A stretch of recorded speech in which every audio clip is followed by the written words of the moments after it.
बिस्मिल्लाहिर्रहमानिर्रहीम अस्सलाम वालेकुम। कैसे स्टूडेंट्स आप सब? I hope you are all fine. Let me introduce myself first. My name is Adil Mehboob and I am a city lecturer in Government Dyal Singh College.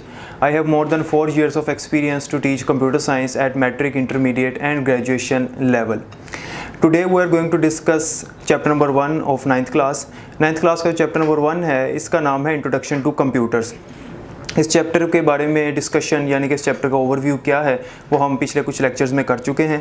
आज हम पढ़ेंगे कि इंट्रोडक्शन टू कंप्यूटर में हमने क्या क्या डिस्कस करना है। सबसे पहले हमने कंप्यूटर की डेफिनेशन और इसकी हिस्ट्री के बारे में पढ़ना है जो कि बुक में मेंशन है।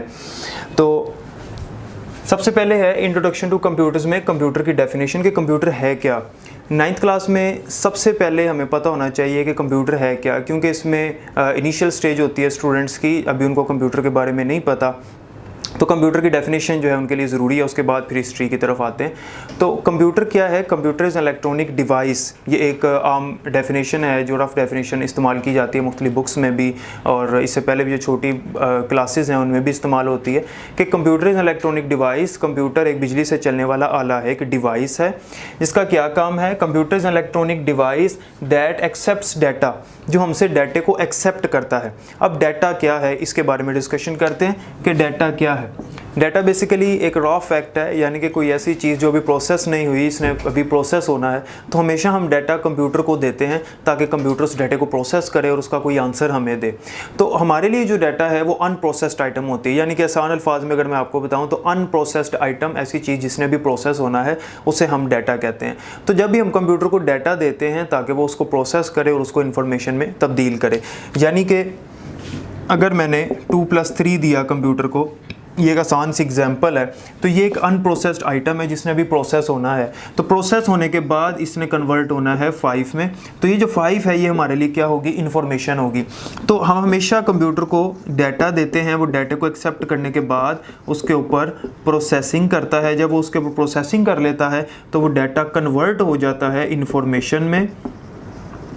यही हमारे कंप्यूटर का काम है। हम चाहे उसको कोई मैथमेटिकल एक्सप्रेशन दें या कोई भी हम उससे काम कहें करने के लिए, तो बेसिकली यही वो काम कर रहा होता है कि वो डाटा को एक्सेप्ट करके उसको प्रोसेस करता है और प्रोसेस करने के बाद इंफॉर्मेशन में तब्दील कर देता है। तो क्या है कि computer is electronic device that accepts data, डाटे को एक्सेप्ट करता है, डाटे को हमसे लेता है, प्रोसेस इट, उसको प्रोसेस करता है, and then convert it into useful information, और फिर उसको कन्वर्ट कर देता है यूजफुल इंफॉर्मेशन में।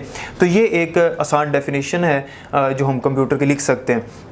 तो कंप्यूटर जो है वो हमारे डाटे को एक्सेप्ट करके उसके ऊपर प्रोसेसिंग करता है, उसको इन्फॉर्मेशन में तब्दील करता है। अब इसकी एक और एग्जांपल देखते हैं। जैसे मैंने कहा कि सिर्फ यही नहीं है डाटा, डाटा कोई और भी हो सकता है। मतलब अगर मैंने अपने कंप्यूटर को फॉर एग्जांपल मैं एक तस्वीर एडिट कर रहा हूँ, तो उसमें एडिटिंग के दौरान मैंने उसे कोई कमांड दी, ठीक है। जब भी मैं उसे कोई कमांड दूंगा, लाइक मैंने अगर उसकी ब्राइटनेस बढ़ाई है या कोई कंट्रास्ट उसका बेहतर किया है, तो वो मेरी कमांड है, वो मेरा डाटा होगा। कंप्यूटर उसके ऊपर प्रोसेसिंग करेगा और तस्वीर को वैसा दिखा देगा जैसा मैंने करने की कोशिश की। तो कंप्यूटर ने वो हमें आउटपुट दी, यानी कि इन्फॉर्मेशन हमें दी, ठीक है। तो ये कंप्यूटर का बेसिक काम है। कोई भी हम काम कहते हैं कंप्यूटर को, तो कंप्यूटर यही काम करता है। अब कंप्यूटर ज़रूरी नहीं है कि जैसे हम लैपटॉप्स को कंप्यूटर कहते हैं और जो हमारे सिस्टम्स होते हैं उन्हें कंप्यूटर कहते हैं। हमारे मोबाइल फ़ोन्स भी कंप्यूटर्स हैं, हमारे कैलकुलेटर्स भी कंप्यूटर्स हैं, हमारी जो डिजिटल क्लॉक्स हैं वो भी कंप्यूटर्स हैं, क्योंकि जिस मशीन के ऊपर ये डेफिनेशन अप्लाई हो जाती है कि वो डाटे को एक्सेप्ट करके उसको इन्फॉर्मेशन में तब्दील करता है और वो इलेक्ट्रॉनिक डिवाइस है, तो वो कंप्यूटर कहलाता है, ठीक है। तो डिजिटली जो मशीन्स इस्तेमाल होती है वो सारी की सारी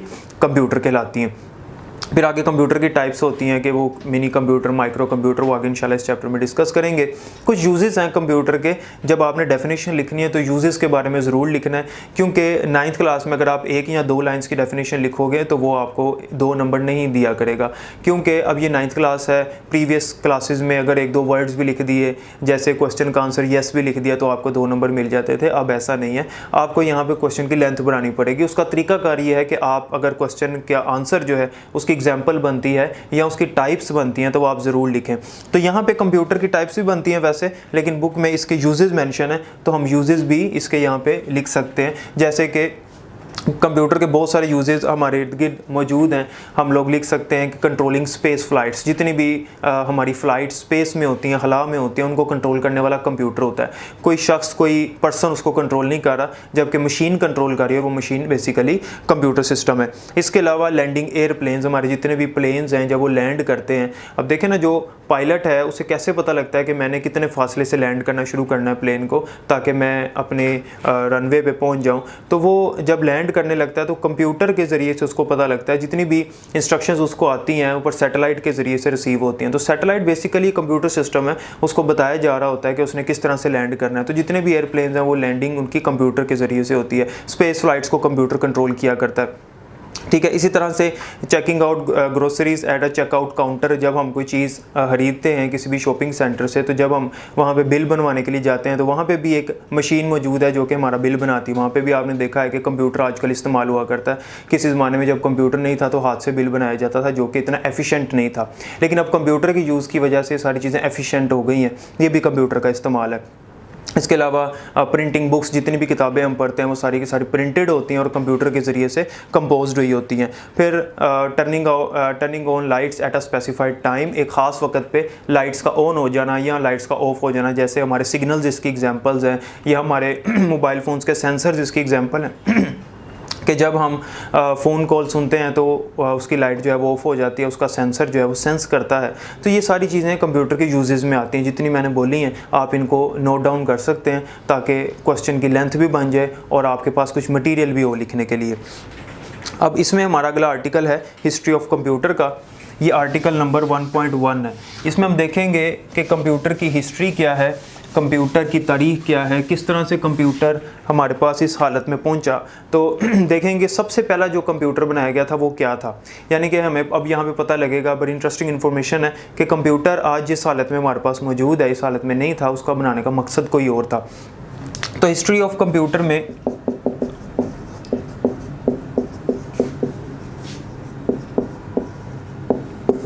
सबसे, ये आर्टिकल नंबर 1.1 है। हिस्ट्री ऑफ कंप्यूटर में जो सबसे पहला कंप्यूटर बनाया गया था वो था अबेकस। आज से 5000 साल पहले अबेकस जो है वो बनाया गया था, यानी कि 5000, कुछ बुक्स में 3000 ईयर्स आता है, लेकिन 9th क्लास की बुक में 5000 ईयर्स है। तो आपने इसी बुक को फॉलो करना है कि history of computer starts out about 5000 years ago with the birth of abacus.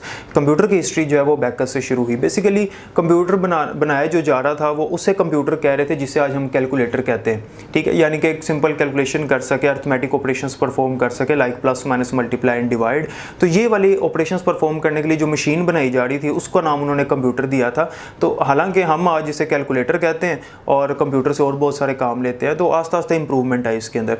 तो उस टाइम पे कोई इलेक्ट्रॉनिक डिवाइस नहीं थी, बिजली से चलने वाली डिवाइस नहीं थी। उस टाइम पे क्या काम हुआ करता था, उस टाइम पे जो पहली डिवाइस बनाई गई थी अबेकस, यानी कि वो एक वुडन रैक था जिसमें हॉरिजॉन्टल वायर्स थी इस तरह से, और इन वायर्स में बीड्स लगे हुए थे, यानी कि जिसे हम मोती या तस्बीह के दाने जिस तरह से होते हैं, इस तरह से ये बीड्स यहाँ पे स्ट्रंग हुए होते थे इसके साथ।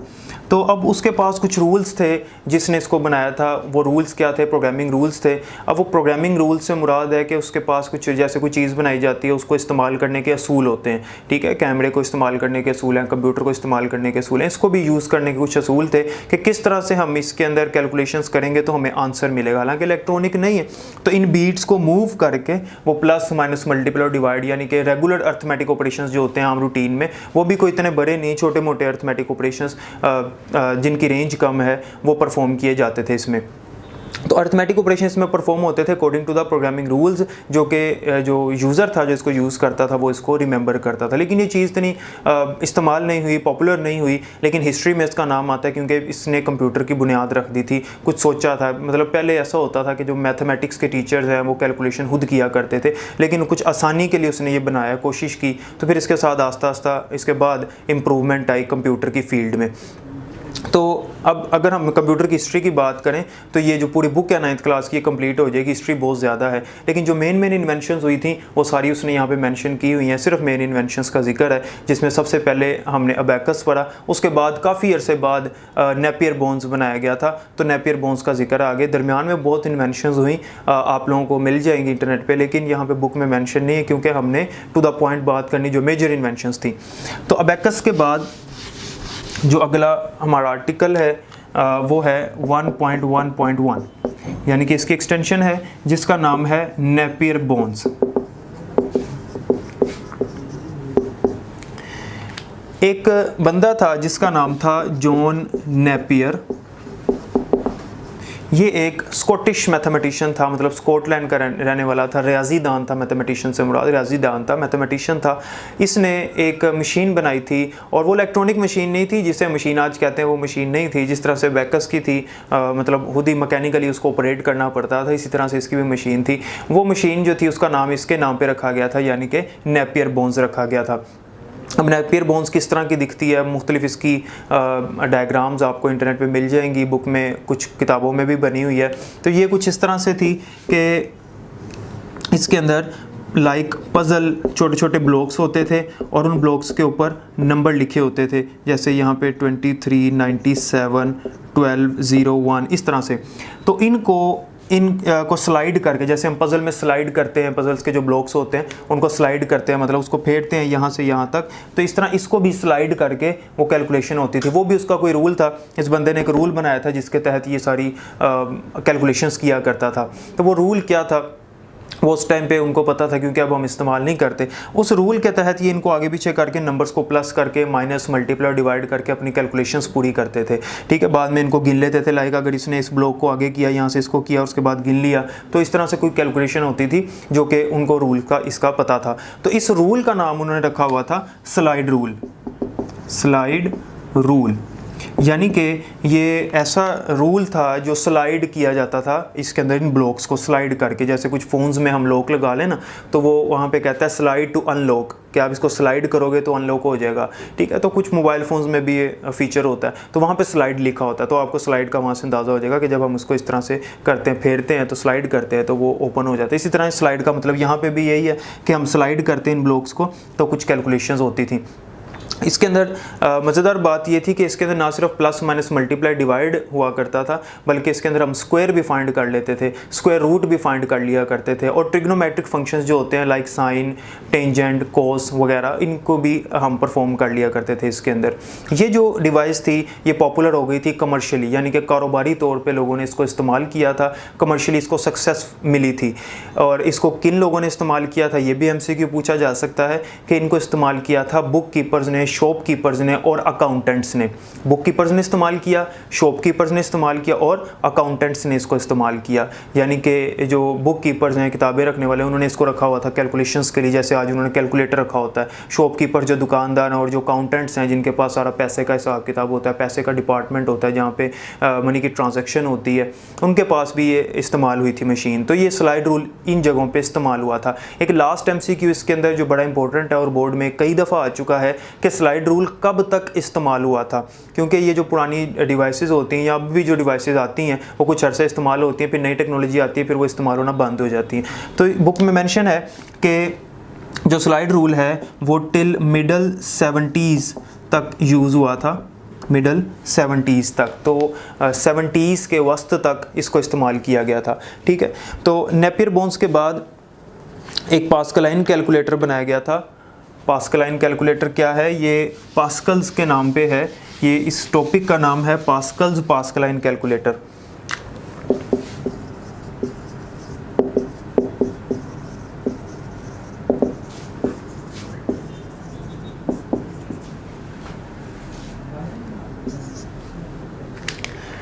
पास्कल्स पास्कलाइन कैलकुलेटर ये पास्कल ने बनाया था और इसी के नाम पे था। बेसिकली ये जो कैलकुलेटर है इसके अंदर गियर का सिस्टम इस्तेमाल हुआ था।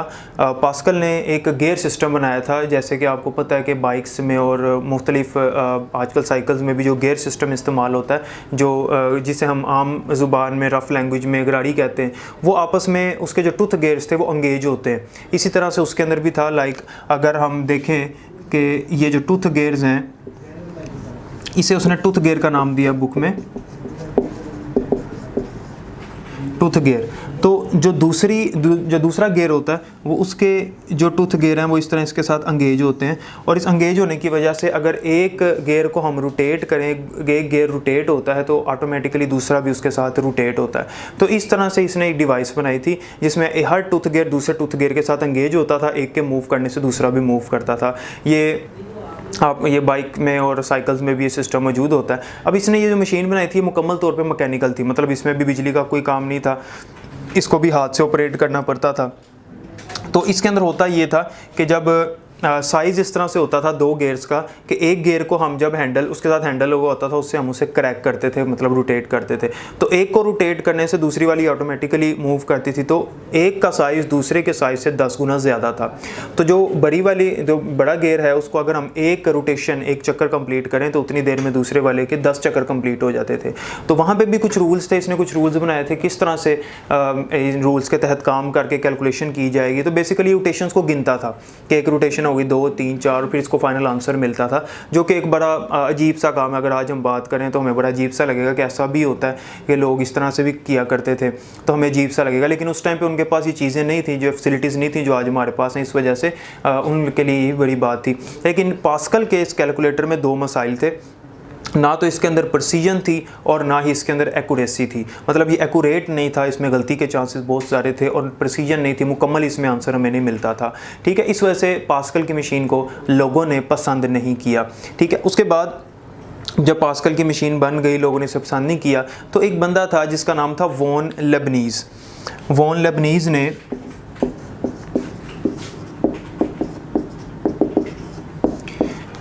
ये MCQ बनता है कि कौन सा साइंटिस्ट जो था, कौन सा मैथमेटिशियन जो था वो जर्मन मैथमेटिशियन था या स्कॉटिश मैथमेटिशियन था। जैसे हमने पढ़ा कि जॉन नेपियर जो था वो स्कॉटिश मैथमेटिशियन था, जबकि वॉन लेबनीज़ एक जर्मन मैथमेटिशियन था।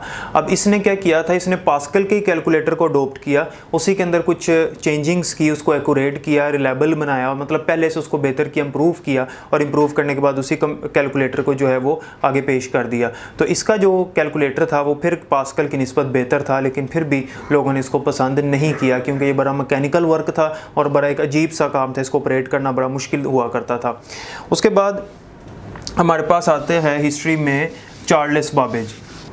चार्ल्स बाबेज को फादर ऑफ कंप्यूटर कहा जाता है, और इंग्लैंड में ये एक यूनिवर्सिटी में, कैम्ब्रिज यूनिवर्सिटी में मैथमेटिक्स का प्रोफेसर था ये भी, यानी कि कंप्यूटर को बनाने वाले जितने भी शुरू में बंदे थे वो सारे के सारे मैथमेटिशियन थे, क्योंकि वो अपनी सहूलत देख रहे थे कि हमें कैलकुलेशंस जो है वो आसानी से मिल जाए, ज़्यादा हमें एफ़र्ट ना करनी पड़े। तो एफ़र्ट को रिड्यूस करने के लिए उन्होंने इन मशीनों को बनाना शुरू किया था, फिर आस्ता आस्ता इस तरह से इनमें इम्प्रूवमेंट होती गई। अब चार्ल्स बाबेज जो था इंग्लैंड में कैम्ब्रिज यूनिवर्सिटी में प्रोफेसर था, रियाजीदान था ये भी, इसने इसके ऊपर काम किया इस एक मशीन बनाने के लिए, और 1822 में 1822 में इसने एक मशीन का मॉडल तैयार कर लिया। मॉडल से मुराद इसने एक नमूना तैयार किया था, मुकम्मल मशीन बनी नहीं थी, एक उसका मॉडल था जो कि वर्किंग मॉडल था। वर्किंग मॉडल से मुराद है कि वो एक ऐसा उसका मॉडल था जो कि काम भी करता था, लेकिन अभी उसके अंदर इसने उसको फिनिश करना था, उसको कंप्लीट करना था, जो कि अभी तक कंप्लीट नहीं था।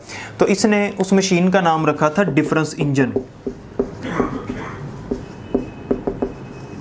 डिफरेंस इंजन में ये जो वर्ड इंजन है ये इस वजह से इस्तेमाल किया गया क्योंकि ये कंप्यूटर चला करता था स्टीम पावर से, बिजली से नहीं चलता था, स्टीम पावर से चलता था, मतलब भाप से चलता था, जैसे ट्रेन का इंजन होता है। इस वजह से यहाँ पे उसने इंजन लिखा हुआ था, तो इसलिए इसके नाम में इंजन शामिल है। तो डिफरेंस इंजन जो था उसका वर्किंग मॉडल 1822 में तैयार हो गया था, लेकिन चार्ल्स बाबेज इसके ऊपर काम करता रहा मज़ीद 10 साल तक इसके ऊपर काम करता रहा, इसको इम्प्रूव करता रहा, बेहतर करता रहा। तो फिर उसने खुद ही अपना इंटरेस्ट 10 साल बाद इसमें खो दिया। ठीक है, he lost interest in the difference engine because he thought that he has a better idea. उसने सोचा कि उसके पास एक इससे भी बेहतर आइडिया है, बजाय इसके कि वो डिफरेंस इंजन को बनाता और कोई और उसको देख के उसको इम्प्रूव करता। उसने खुद ही सोचा कि क्यों ना इसी कंप्यूटर को इम्प्रूव किया जाए। तो 1833 में उसने डिफरेंस इंजन का नाम चेंज करके एनालिटिकल इंजन कर दिया। चेंजिंग क्या उसने की थी, डिफरेंस इंजन में और एनालिटिकल इंजन मुकम्मल तौर पे ऑटोमेटिक था और जनरल पर्पस था। जनरल पर्पस से मुराद है कि आम काम के लिए इस्तेमाल होता है, आम रूटीन में एक से ज़्यादा काम भी हम इससे ले सकते हैं। इस काम के लिए उसने इसको बनाया था। उसने कहा कि इससे बेहतर ये है, और डिजिटल कंप्यूटर उसने बनाने की कोशिश की थी कि इसके डिजिट्स में भी हमें आंसर नज़र आए। चलता ये भी स्टीम पावर से ही चल था, इस वजह से इसके भी नाम में इंजन शामिल है। तो ये जो आइडिया था उसका, इसमें उसे बड़ी मेहनत करनी पड़ी, लेकिन वक्त के साथ साथ जो है उसने ये इस मशीन को तैयार कर लिया। और ये मशीन भी स्टीम पावर से चलती थी, फुली प्रोग्राम्ड थी, ऑटोमेटिक थी, डिजिटल थी, जनरल पर्पस के तौर पे इस्तेमाल होती थी। मतलब आम रूटीन में आम जो टास्क होते हैं हमारे, एक से ज़्यादा काम भी कर सकता था ये कंप्यूटर। और लेकिन इसमें मसला ये था कि इसको एक ही बंदा ऑपरेट करता था। ठीक है, उसके बाद चार्ल्स बाबेज के बाद जो हिस्ट्री में नाम है वो है हरमन होलरिथ का। Article number 1.1.4।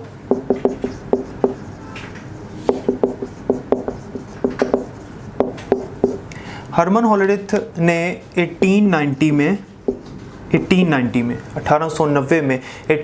में इसने एक पंच कार्ड बनाया और पंच कार्ड टेबुलेटर बनाया। हरमन होलरिथ ने 1990 में दो चीज़ें थीं, एक पंच कार्ड और एक पंच कार्ड टेबुलेटर। इसका क्या आइडिया था, इसका क्या कॉन्सेप्ट था? इसका ये आइडिया था कि यार कंप्यूटर के अंदर जब हम कोई काम कहते हैं करने के लिए कंप्यूटर को डाटा देते हैं, उसको प्रोसेस करता है। अब जो चार्ल्स बाबेज का कंप्यूटर था वो जब प्रोसेसिंग किया करता था तो बहुत टाइम लग जाता था। उससे पहले जो कंप्यूटर्स आपको पता है, बेकर, नेपियर, बोन्स वगैरह, वो तो इस्तेमाल के काबिल नहीं थे। उनके अंदर हमें बहुत सारी एफर्ट करनी पड़ती थी, फिर जाके हमें कहीं आंसर मिलता था, वो भी छोटी मोटी कैलकुलेशन होती थी। तो चार्ल्स बाबेज का जो कंप्यूटर था वो प्रोसेसिंग बड़ा टाइम लगाता था। आज के कंप्यूटर जो है वो मिली सेकंड, नैनो सेकंड्स में और एक सेकंड में 10-10, 15-15 टास्क कंप्लीट कर लेते हैं। लेकिन ये जो इसका कॉन्सेप्ट था, इसने कहा था, तो वो जो डिफरेंस इंजन था वो बहुत सारा टाइम लिया करता था, प्रोसेसिंग कर रहा है और उसके बाद आंसर मिलता था। तो इसका ये कॉन्सेप्ट था कि कंप्यूटर को प्रोसेसिंग ना करनी पड़े, क्यों ना हम आंसर भी कंप्यूटर के अंदर पहले से सेव कर दें, और वो आंसर जो है वो पंच कार्ड्स के अंदर ये पंच कर देता था और पंच करके सेव कर देता था आंसर। अब क्या होता था कि जब कंप्यूटर से कोई कैलकुलेशन करवानी होती थी, उसको डाटा दिया, अब उसने प्रोसेसिंग नहीं करनी, उसने सिर्फ आंसर निकालना और निकाल के दे देना है। इससे हमारा जो है वो टाइम बच जाता था। तो टाइम कंज्यूमिंग काम को इसने कम कर दिया। ये इसका कॉन्सेप्ट था। तो इसने इस कॉन्सेप्ट के लिए पंच कार्ड्स बनाया और पंच कार्ड टेबुलेटर बनाया। पंच कार्ड टेबुलेटर ऐसे ही है जैसे वो पंच कार्ड को रीड करने वाली डिवाइस है। मतलब पंच कार्ड्स को पंच कार्ड टेबुलेटर के अंदर इंसर्ट किया जाता था और उसके अंदर नंबरों की कैलकुलेशन की जाती थी। ठीक है, और इसमें 3-4 जो फिगर्स हैं इसमें याद रखनी है कि पंच कार्ड जो है, एक पंच कार्ड उसमें कितने डेसिमल प्लेसेस तक आंसर स्टोर होता था। तो पंच कार्ड में 80 डेसिमल प्लेसेस तक आंसर स्टोर होता था। 80 डेसिमल प्लेसेस, ये पहला ये MCQ भी है, और जब शॉर्ट आएगा तब भी ये बात लिखनी है उसमें कि 80 डेसिमल प्लेसेस तक पर पंच कार्ड में नंबर हमारा स्टोर हो सकता था। और दूसरी बात यह है कि जो पंच कार्ड टेबुलेटर था वो एक वक्त में बहुत सारे उसके अंदर पंच कार्ड्स हम डाल सकते थे। वो पंच कार्ड हम किस तरह से डाल सकते थे, वो स्टैक फॉर्म में हम उसके अंदर इंसर्ट कर सकते थे। और स्टैक फॉर्म क्या होती है? स्टैक बेसिकली एक अरेंजमेंट है। कौन सी अरेंजमेंट है? इसे कहते हैं ऐसी अरेंजमेंट जिसमें जो चीज़ हमने सबसे लास्ट पे रखी है वो सबसे पहले हम उठाएंगे। जैसे अगर मैं 5 किताबें रख देता हूँ, एक पहले एक किताब रखी, फिर दूसरी, फिर तीसरी, फिर चौथी, फिर 5वीं, तो जब मैं उठाऊंगा बुक तो वो वाली किताब सबसे पहले उठाई जाएगी जो सबसे लास्ट पे रखी थी। इस तरह करते करते जो लास्ट पे मैं बुक उठाऊंगा वो सबसे पहले रखी होगी। तो इसे कहते हैं लास्ट इन फर्स्ट आउट। तो ये अरेंजमेंट होती है स्टैक की। तो टेबुलेटर जो था, पंच कार्ड टेबुलेटर, उसमें पंच कार्ड्स को स्टैक की फॉर्म में रखा जाता था। और तीसरी बात इसमें यह है कि एक पंच कार्ड जो है, एक पंच कार्ड टेबुलेटर जो है वो एक टाइम में कितने पंच कार्ड्स को रीड कर सकता था? तो वो एक टाइम में 50 to 220 पंच कार्ड्स रीड करने की सलाहियत रखता था। अब हरमन होलरिथ ने ये मशीन तो बनाई, उस वक्त इस्तेमाल भी हुई, लोगों ने इसको पसंद भी किया। तो लेकिन इसमें से एक हमें कॉन्सेप्ट मिल गया जो कॉन्सेप्ट आज भी इस्तेमाल हो रहा है। इसने जो कंप्यूटर बनाया था, punch card tabulator punch card बनाया था, उससे एक कॉन्सेप्ट मिल गया। वो कॉन्सेप्ट क्या था? कॉन्सेप्ट था इनपुट आउटपुट का। जो हमने पंच कार्ड के अंदर चीज़ सेव कर दी, स्टोरेज का, कि उसमें इनपुट भी कर रहे हैं और आउटपुट भी मिल रही है। दूसरी चीज़ जो इसने हमें बताई थी, जिसके ऊपर बाकी कंप्यूटर्स जो आने वाले जो कंप्यूटर्स बनाए गए उनमें भी ये काम किया गया, उनमें फैसिलिटी रखी गई कि डाटे को स्टोर किया जा सके, डाटे को सेव किया जा सके। इसने ये कॉन्सेप्ट दिया कि भाई कंप्यूटर कुछ सेव भी कर सकता है, कंप्यूटर कुछ रिमेंबर भी कर सकता है, याद भी कर सकता है। तो स्टोरेज का कॉन्सेप्ट, इनपुट आउटपुट का कॉन्सेप्ट बेसिकली हरमन होलरिच से निकला है, जो आज तक इस्तेमाल हो रहा है। ठीक है, तो इसमें जो हिस्ट्री है वो आगे मज़ीद है, लेकिन जितना मैंने बताया इसमें अगर आपको कोई क्वेश्चन है तो आप कमेंट में पूछ सकते हैं, और ज़्यादा से ज़्यादा इस वीडियो को शेयर करें और चैनल को सब्सक्राइब करें। और अगर आपको वीडियो पसंद आई, लेक्चर की समझ आए, तो वीडियो को काइंडली लाइक भी करें। मिलते हैं नेक्स्ट वीडियो में। अल्लाह हाफिज़। हम लोग पढ़ रहे थे हिस्ट्री ऑफ कंप्यूटर में, हमने बहुत सारी इन्वेंशंस कंप्यूटर की पढ़ ली थी, जिसमें से नेक्स्ट इन्वेंशन जो है वो हम देखते हैं, जिसका नाम है EDC यानी कि electronic digital computer. Electronic digital computer से मुराद है कि पहला बिजली से चलने वाला डिजिटल कंप्यूटर कौन सा था। ठीक है, तो हिस्ट्री में इसका बड़ा इस्तेमाल हुआ था और बड़ा इसका काम भी था। तो पढ़ते हैं कि ये किस तरह से वजूद में आया, और जो पहला डिजिटल कंप्यूटर था, इलेक्ट्रॉनिक डिजिटल कंप्यूटर, उसका नाम क्या था। 1942 में ये बनाया गया था। 1942 में दो स्टूडेंट्स थे, जॉन P. एकर्ड और जॉन W. मैशले। इन्होंने यूनिवर्सिटी ऑफ पेंसिल्वेनिया में स्टूडेंट्स थे, Moore school of electrical engineering department में। University of Pennsylvania Moore school of electrical engineering के डिपार्टमेंट में ये दोनों स्टूडेंट्स थे, और वहाँ पे इन्होंने एक कंप्यूटर बनाया जिसका नाम था ENIAC, ENIAC। इसकी फुल फॉर्म है electronic numerical integrator and calculator. ये मशीन इन्होंने बनाई थी, किस पर्पस के लिए बनाई थी। उस टाइम पे वर्ल्ड वार 2 के दौरान, जंग-ए-अज़ीम दोम के दौरान, जो ब्रिटिश गवर्नमेंट थी, जो अमेरिका की गवर्नमेंट थी, उनको ज़रूरत थी बहुत सारे वेपन्स की कैलकुलेशंस के लिए, वेपन्स को ऑपरेट करने के लिए कंप्यूटर की, जो कि उन वेपन्स को ऑपरेट करे, उनकी कैलकुलेशन कर सके। तो उस मकसद के लिए इन्होंने एक कंप्यूटर बनाया था अपने डिपार्टमेंट की तरफ से, जिसका नाम ENIAC था, और वो कंप्यूटर पहला इलेक्ट्रॉनिक डिजिटल कंप्यूटर था, बिजली से चलने वाला डिजिटल कंप्यूटर कहलाया था। तो इन दो स्टूडेंट्स ने जब ये कंप्यूटर बनाया, तो ये इन्होंने बेचने के लिए नहीं बनाया या किसी और पर्पस के लिए नहीं बनाया, इन्होंने अपनी गवर्नमेंट के लिए बनाया था। तो ये बनाने के बाद इन्होंने अपनी मिलिट्री को, गवर्नमेंट को दे दिया ताकि वो इसको इस्तेमाल कर सके। ठीक है, तो ये जो कंप्यूटर था इलेक्ट्रॉनिक डिजिटल कंप्यूटर, ये 5000 एडिशंस पर सेकंड परफॉर्म कर सकता था, और इसका साइज़ बहुत बड़ा था, जितना आज एक रूम का साइज़ होता है इतना इसका साइज़ था। तो 5000 एडिशंस पर सेकंड ये परफॉर्म करता था, कैलकुलेशंस परफॉर्म करता था एक सेकंड में। और ये जो कंप्यूटर था ये 140 किलोवाट की पावर कंज्यूम किया करता था। It consumes 140 kilowatt of power. ठीक है, तो बहुत सारी बिजली भी कंज्यूम करता था, साइज़ भी इसका बड़ा था, लेकिन उस टाइम के लिए बहुत अच्छा इनका एक कंप्यूटर था, जो कि बिजली से भी चलता था और डिजिटल भी था। उसके बाद हिस्ट्री में जब इन्होंने कंप्यूटर बना लिया, तो फिर नेक्स्ट जो हमारे पास कंप्यूटर था, या जो आइडिया हमारे पास आया था हिस्ट्री में, वो था जॉन वॉन न्यूमैन का। इसने एक आइडिया दिया था, एक आइडिया इसने पेश किया था जॉन वॉन न्यूमैन ने 1945 में।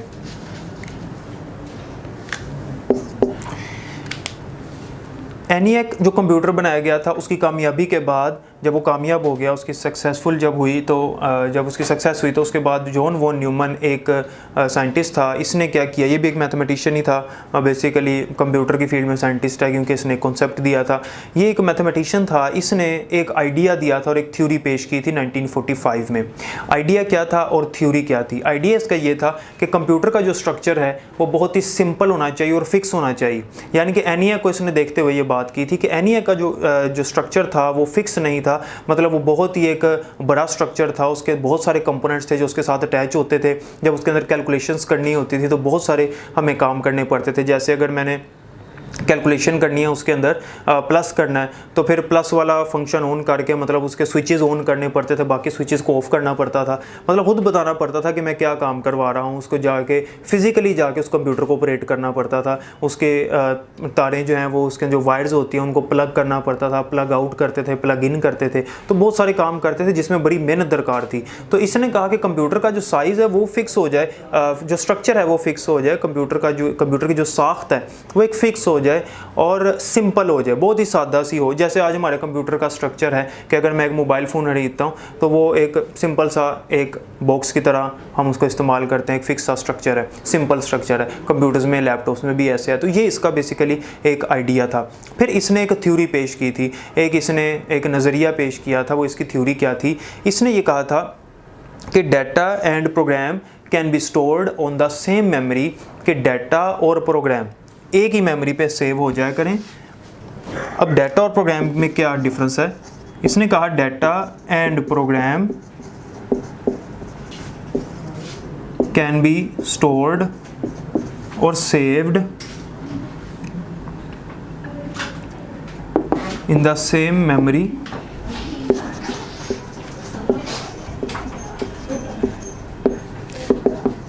thus the machine can itself alter either its program or internal data। इसने ये कहा, ये इसकी थ्योरी थी। इसने कहा डाटा एंड प्रोग्राम, डाटा और प्रोग्राम दोनों can be stored in the same memory, एक ही मेमोरी में स्टोर हो जाएं। Thus the machine can itself alter either its program और इंटरनल डाटा, और मशीन को खुद पता हो कि डाटा कौन सा है और प्रोग्राम कौन सा है। यानी कि आज भी यही होता है। ये कॉन्सेप्ट असल में इस बंदे ने दिया था, वॉन न्यूमन ने। क्या होता है कि हमारी जो हार्ड डिस्क है, सेकेंडरी स्टोरेज है, कोई भी हमारी मेमोरी है, हमारे प्रोग्राम भी उसी में पड़े हैं और डाटा भी उसी में पड़ा है। अब डाटा और प्रोग्राम क्या है? डाटा भी मैंने आपको लास्ट लेक्चर में बताया था। डाटा किसे कहते हैं कि जो रॉ फैक्ट्स होते हैं, जो हम काम कंप्यूटर को कहते हैं करने के लिए। लाइक अगर कोई तस्वीर पड़ी है हमारे कंप्यूटर में, वो एक डाटा है, ठीक है। अगर कोई ऑडियो फाइल पड़ी है, वो एक डाटा है, ठीक है। तो डाटा क्या है? कोई भी काम जो हमने कंप्यूटर को कहना है, ये कंप्यूटर में पड़ा है, उसको मैं प्रोसेस करवाऊँगा कल को, तो वो कंप्यूटर में सेव है, वो डाटा है। और आप देखते हैं कि उसी मेमोरी में हमारे सॉफ्टवेयर भी इंस्टॉल्ड होते हैं। हार्ड डिस्क में डाटा पड़ा है और हार्ड डिस्क में सॉफ्टवेयर भी हैं। जैसे हमारे फ़ोन्स में होता है कि हमारा डाटा भी उसी मेमोरी में है और जो हमारी एप्लीकेशंस हैं वो भी उसी मेमोरी में सेव होती हैं। उसने कहा कि एक ही मेमोरी में ये दोनों चीज़ें सेव हो जाएं, डाटा और प्रोग्राम, ताकि कंप्यूटर को खुद पता होता था। मशीन कैन इटसेल्फ, कंप्यूटर खुद ब खुद फ़र्क करे इनके दरमियान में। अल्टर का मतलब होता है तब्दील करना, मतलब उसको खुद पता हो कि मैंने डाटे को कैसे ऑपरेट करना है, प्रोग्राम को कैसे ऑपरेट करना है। तो वो अपनी जो इंस्ट्रक्शंस हैं ये इनको खुद ही तब्दील करे, अल्टर करे कि कैसे डाटे के ऊपर प्रोसेसिंग करनी है और कैसे मैंने प्रोग्राम के ऊपर प्रोसेसिंग करनी है। इस इंस्ट्रक्शन को वो खुद ही तब्दील करे, हमें उसे बताना ना पड़े, ठीक है ना।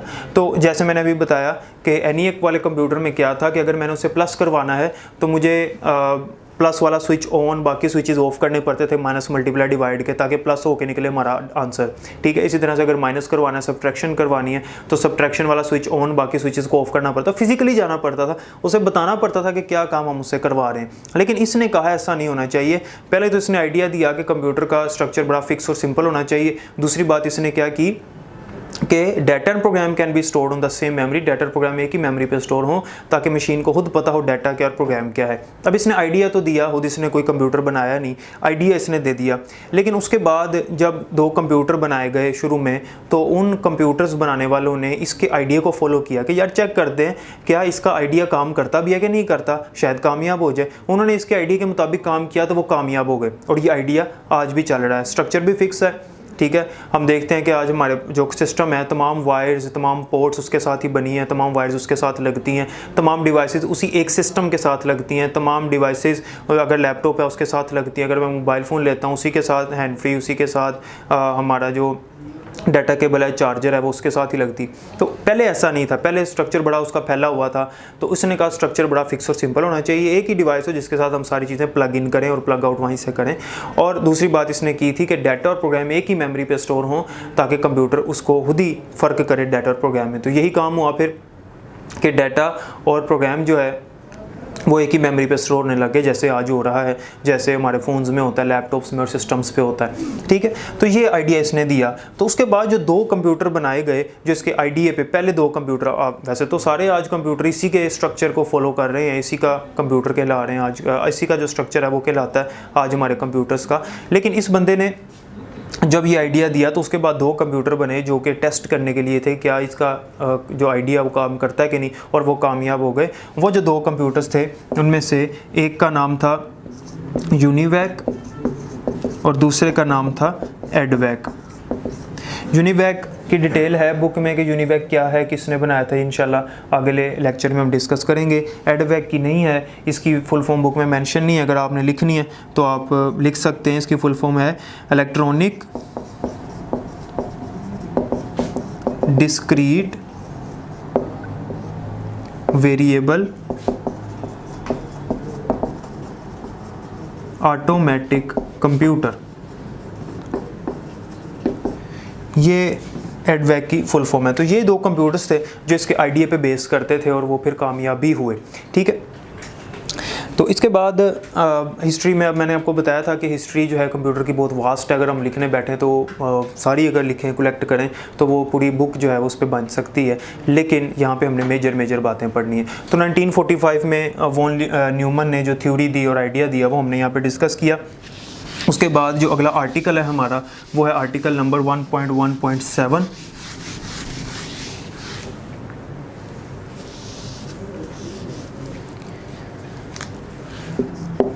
इसका नाम है एडवांसमेंट्स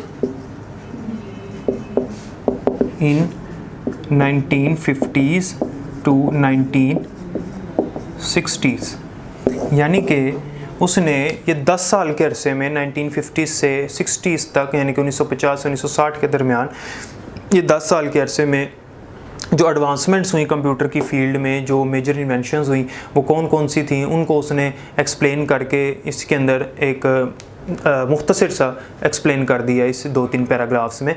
अब 1950s टू 1960s में कौन कौन सी मेजर इन्वेंशंस हुई थी, तो याद रखिएगा कि 2 बड़ी इन्वेंशंस हुई थी, मैग्नेटिक कोर मेमोरी और transistor circuit elements. 2 major inventions थी, मैग्नेटिक कोर मेमोरी और transistor circuit elements. Magnetic core memory ऐसी मेमोरी इंट्रोड्यूस हुई इस 10 साल के दौरानिया में, जिसका मतलब ये है कि ऐसी मेमोरी जो कि मकनातीसी क़ुव्वत से डाटे को स्टोर करती है। जैसे हमारी हार्ड डिस्क एक मैग्नेटिक मेमोरी है, मैग्नेटिक स्टोरेज डिवाइस है, मकनातीसी क़ुव्वत से डाटे को स्टोर करती है। और हमें पता है कि वो हार्ड डिस्क जो है वो छोटे से साइज़ में उसके अंदर बहुत सारा डाटा स्टोर किया जा सकता है, इवन के टेराबाइट्स में भी डाटा स्टोर किया जा सकता है। तो जो मैग्नेटिक मेमोरी होती है वो छोटे साइज़ होने के बावजूद बहुत सारा डाटा स्टोर करने की सलाहियत रखती है। तो ये एक बड़ी इन्वेंशन हुई जिसको लोगों ने बड़ा पसंद किया, जिसने कंप्यूटर की दुनिया में तहलका मचा दिया। ठीक है, कंप्यूटर वर्ल्ड जो है वो रेवोल्यूशनलाइज्ड हो गया। तो मैग्नेटिक कोर मेमोरीज़ बन गई जिसको लोगों ने मुख्तलिफ डिवाइसेस में, मुख्तलिफ कंप्यूटर्स में, लाइक प्रिंटर्स में और कंप्यूटर सिस्टम्स में, हार्ड डिस्क वगैरह इनमें इस्तेमाल करना शुरू कर दिए। ये डिवाइसेस मार्केट में आ गई तो ये मैग्नेटिक कोर मेमोरी की वजह से। और दूसरी चीज़ थी transistor circuit elements. Transistor circuit elements हमारे कंप्यूटर में मौजूद होते हैं, हमारे मदरबोर्ड के ऊपर ही ट्रांजिस्टर्स लगे होते हैं। ठीक है, इनका जो काम है वो हमारे प्रोसेसर की हेल्प करना होता है, जो कि मुख्तलिफ डिवाइसेस के साथ हमारा प्रोसेसर इंटरेक्ट करता है। तो ये भी इसमें बन गया जिससे हमारे कंप्यूटर की वर्किंग फास्ट हो गई, साइज़ भी कम हो गया और वर्किंग भी फास्ट हो गई। तो ये 2 major invention 1950s to 60s में हुई। अब इन इन्वेंशंस की वजह से जो उनसी डिवाइसेस बन के सामने आई, इन इन्वेंशंस की वजह से वो कौन कौन सी डिवाइसेस थी। कार्ड रीडर्स थे, कार्ड रीडर्स बन गए इन इन्वेंशंस की वजह से। ये चीज़ें इन्वेंट हुई, 2 चीज़ें इन्वेंट हुई तो फिर ये कार्ड रीडर जो है ये बने। उसके बाद प्रिंटर्स बने, पहले प्रिंटर्स नहीं होते थे, टाइप राइटर्स होते थे। ठीक है, तो प्रिंटर्स बनना शुरू हो गए और उस टाइम पे वो पहले कोई दूसरे प्रिंटर्स होते थे। ये आगे जाके चैप्टर नंबर 3 में हम इंशाल्लाह डिस्कस करेंगे कौन से प्रिंटर्स थे। तो अच्छे वाले जो प्रिंटर्स जो आज इस्तेमाल होते हैं उनकी तरफ जो है ना वो कंप्यूटर की फील्ड आना शुरू हो गई, अच्छे प्रिंटर्स बनना शुरू हो गए, क्योंकि प्रिंटर की भी एक अपनी मेमोरी होती है। तो वहाँ पर मैग्नेटिक कोर मेमोरी इस्तेमाल कर दी गई। उसके बाद नंबर 3 पे कैथोड रे ट्यूब,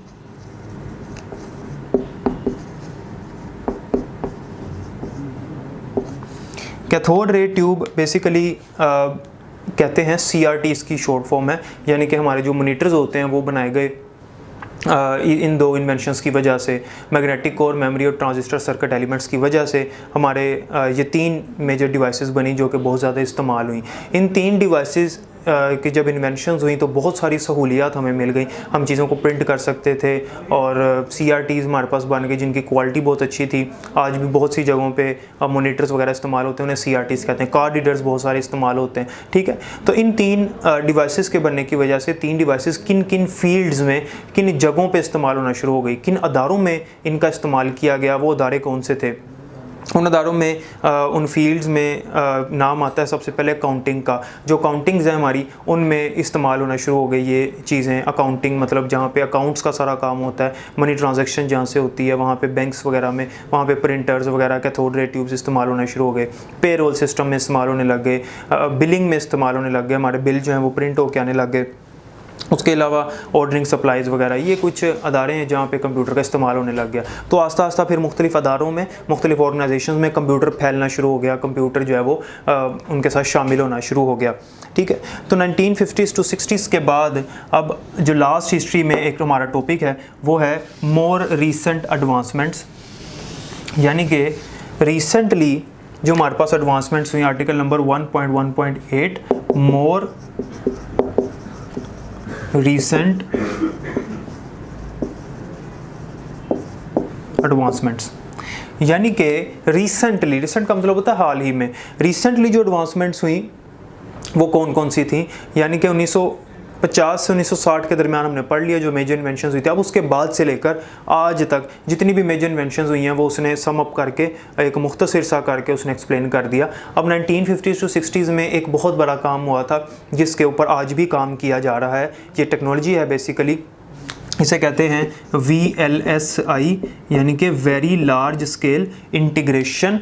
बहुत बड़े पैमाने पे चीज़ें आपस में कंबाइन हो रही हैं। यानी कि आज हम देखते हैं कि हमारे पास अगर फ़ोन है उसके अंदर हर सहूलत मुयस्सर है, ठीक है। पहले ऐसा नहीं था, पहले कैमरा अलग होता था, MP3 प्लेयर अलग होता था, MP4 प्लेयर अलग होता था, रेडियो अलग हुआ करता था, ठीक है, टेलीफोन अलग हुआ करता जिससे हमने फ़ोन करना है। लेकिन आज सारी चीज़ें जो इंटीग्रेट हो गई, इंटीग्रेट का मतलब है इकट्ठा होना, आज सारी चीज़ें जो इंटीग्रेट होकर एक ही डिवाइस में आ गई हैं। हम अपना मोबाइल खरीदते हैं, उसी में कैमरा, उसी में ऑडियो प्लेयर है, उसी में वीडियो प्लेयर है, उसी में इंटरनेट भी हम यूज़ करते हैं, ठीक है, उसी में फ्रंट कैमरा भी है और मुख्तलिफ ऑप्शन उसके अंदर अवेलेबल है जो हम कर सकते हैं, आप सबको पता है।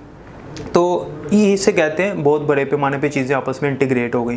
तो चीज़ें जब इंटीग्रेट होना शुरू हुई तो अब लोगों ने इस चीज़ को पसंद किया कि यार जब चीज़ें इंटीग्रेट होती हैं कंप्यूटर का साइज़ कम होता है। जब साइज़ कम होता है तो उसकी कीमत भी ऑटोमेटिकली कम होती है और स्पीड उसकी ज़्यादा होती है, क्योंकि आने वाली जो नई टेक्नोलॉजी है वो बेहतर से बेहतर होती चली जा रही है, ठीक है। तो उन्होंने जितने भी साइंटिस्ट हैं उन्होंने जब कंप्यूटर बनाना शुरू किया तो इसी के ऊपर काम होता गया। आज भी ऐसे ही हो रहा है। आपको पता है कि जो आने वाली डिवाइस होती है वो साइज़ में वो कोशिश करते हैं कि पहले की निस्बत साइज़ में कम हो। कंप्यूटर जो है, जैसे आपको पता है छोटे लैपटॉप्स भी आज आ गए हैं और मोबाइल फ़ोन का जो साइज़ आज हमारे पास अवेलेबल है किसी टाइम पर ऐसा नहीं था, ठीक है ना। पहले टच मोबाइल था, उससे पहले जो मोबाइल फ़ोन्स थे उसका साइज़ काफ़ी बड़ा हुआ करता था, जैसे हमारे टेलीफोन का रिसीवर होता है उतना फ़ोन हुआ करता था, लेकिन आस्ता आस्ता इसका साइज़ रिड्यूस हो गया।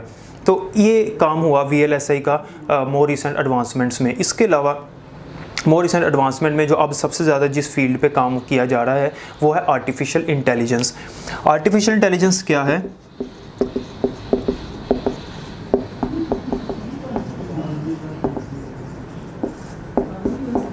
आर्टिफिशियल इंटेलिजेंस का मतलब है मसनूई ज़हानत, ठीक है। आर्टिफिशियल इंटेलिजेंस क्या है? बेसिकली आर्टिफिशियल इंटेलिजेंस का मतलब ये है कि जापानीज़ गवर्नमेंट ने अनाउंसमेंट की जब ये काम हो गया, VLSI वाला भी सारे तरक्याती काम कंप्यूटर की राह में, कंप्यूटर की फील्ड में जो थे वो अपने मराहिल पर थे।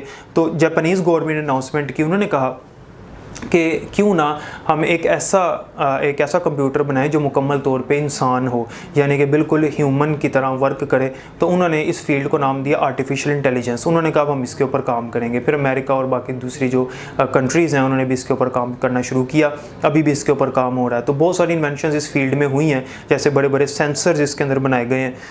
इसके अलावा हमारा जो बायोमेट्रिक सिस्टम है, इसके अलावा फेस डिटेक्शन, वॉइस रिकॉग्निशन और बहुत सारी ऐसी इन्वेंशंस हैं जो इसमें हुई हैं, लेकिन अभी तक मुकम्मल तौर पे वो कामयाब नहीं हैं, क्योंकि वो ये चाहते हैं कि जो रोबोट्स हैं, यानी कि जो इंसानों वाली मशीन्स हैं, इंसानों की तरह काम करें, वो मुकम्मल तौर पे इंसानों की तरह काम करें, लाइक उनके अंदर सेल्फ डिसीजन की भी पावर हो। तो वो अभी तक नहीं है, क्योंकि मशीन उतना ही करती है जितना उसको कहा गया, ना उससे ज़्यादा कर सकती है ना उससे कम कर सकती है। तो वो ये चाहते हैं कि मशीन खुद से डिसीजन की पावर ले, जैसे हमारे अंदर होती है डिसीजन की पावर, हम कोई चीज़ डिसाइड कर सकते हैं खुद से, हम हमें कोई काम कहा गया तो हम उससे ज़्यादा भी कर सकते हैं, उससे कम भी कर सकते हैं, लेकिन मशीन उतना ही करती है जितना उसको कहा गया, ना ही उससे ज़्यादा ना उससे कम। इसलिए मशीन को डीफ एंड डम मशीन कहा जाता है, कंप्यूटर को डीफ एंड डम मशीन कहते हैं। तो उनकी कोशिश ये है, बहुत सारे काम उन्होंने किए हैं। मशीन जो है वो पहचानती है, जैसे आज हम बायोमेट्रिक सिस्टम यूज़ करते हैं अपने फ़ोन्स में, मोबाइल हमें पहचानता है, फेस डिटेक्शन होता है, वॉइस रिकॉग्निशन का सॉफ्टवेयर अवेलेबल है, ठीक है, हमारी हार्ट बीट चेक की जाती है, हमारा आई रेटिना चेक किया जाता है।